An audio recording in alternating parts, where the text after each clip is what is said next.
Hello Instagram, it is Monday morning, New Year's Eve, and I decided to share with you my last video of the year and also talk with you about stamp removal using solvent-based materials.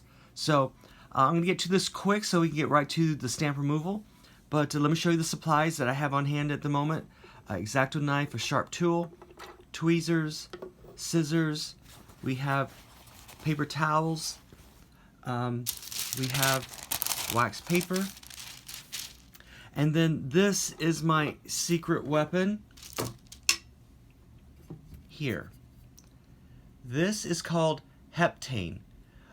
This is a material that's used in scrapbooking for rubber cement removal and adhesive removal. I buy it by the liter. This costs about $64, but it is a whole bunch of material. And it comes in this sealing lid because it will evaporate if you leave it open. So you want to make sure you keep it sealed.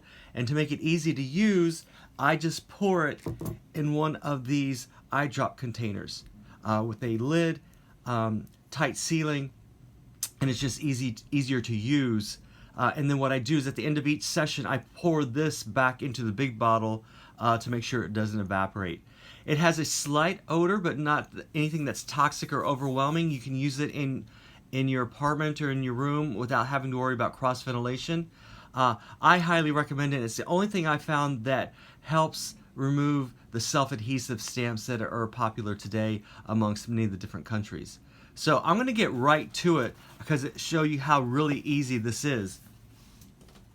So let me get everything back together. I'll be with you in just a second. Okay, we're almost there. Of course, the other thing you're going to need are stamps.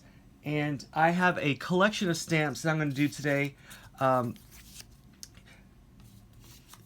I'm going to start off with the adhesive-based stamps.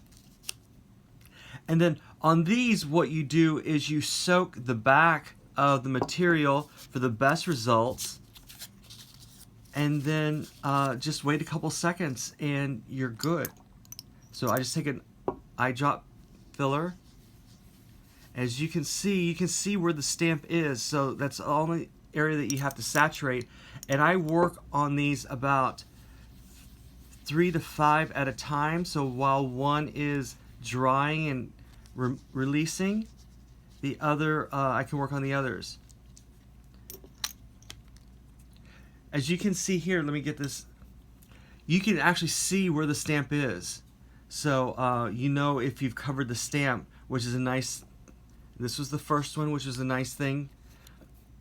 And you just see if you can wait, and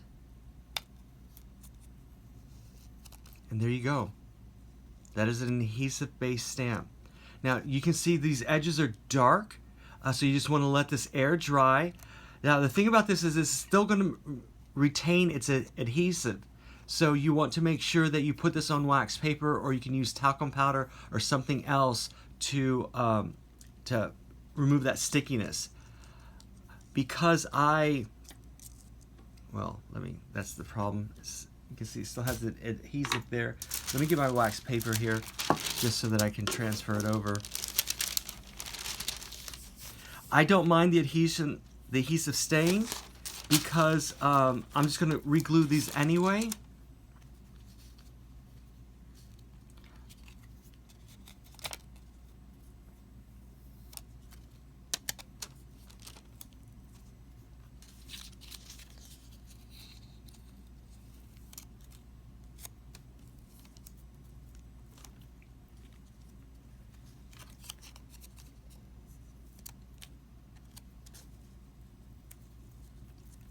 And then it really is that easy. And then I'll put this in babs later on after I have a full sheet or whatever I'm using. And there you go. And that really is it. And you see how this one is curling up. Some people will take a razor blade and scrape off the adhesive to the back, especially if you're using it for philatelic purposes. I'm using these for decorative purposes, so it really doesn't bother me. You can also apply the adhesive to the front, but with the caveat that you may lose some of the ink from your postmark if that is what you're saving. But I'm using these for decorative purposes. I would let these air dry. I'm going to go ahead and move on to some others. The other benefit of this is that if you have those, because it dries clear, if you have postcards that you want the stamps from, you can, I don't know what kind of stamp this is. This is it's a German stamp, but I don't know if it is a self-adhesive stamp or if it's just an old-fashioned, lick stamp.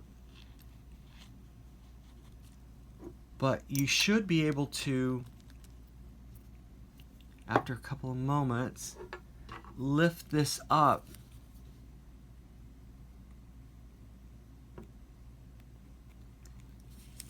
It takes a little bit more effort here because you're waiting for it to clear and saturate to the back of the stamp, which is why we recommend you do this to the back. But because this is a postcard, then what I'm doing is I'm simply running my tool underneath here to release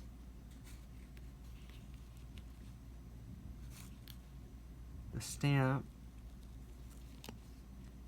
You just want to be careful with this, obviously.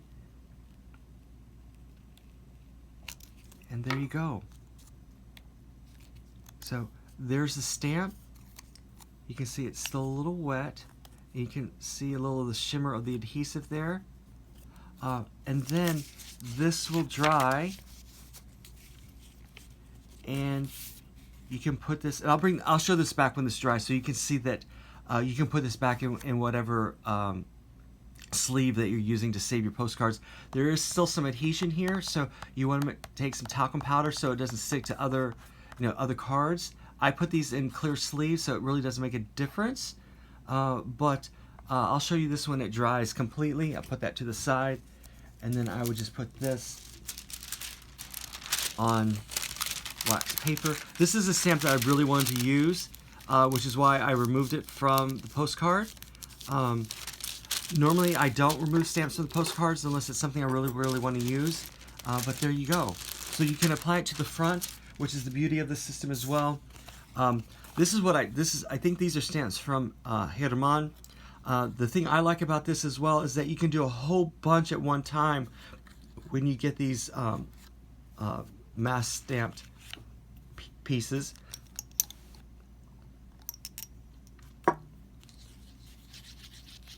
And you just apply this to the back liberally.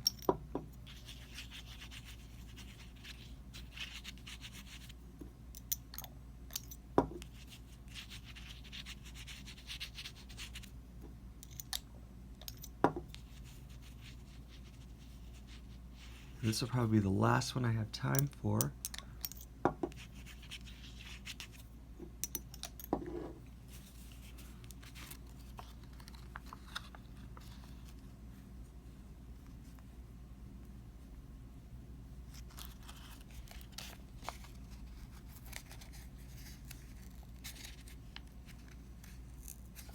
Okay, that one's still working.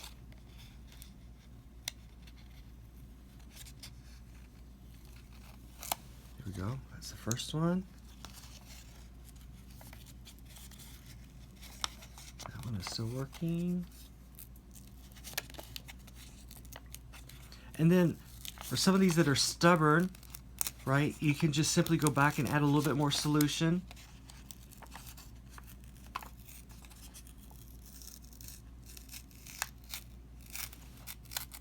Okay, that one was a little stubborn, but that's fine. Or if you don't get to it fast enough, you can add more solution.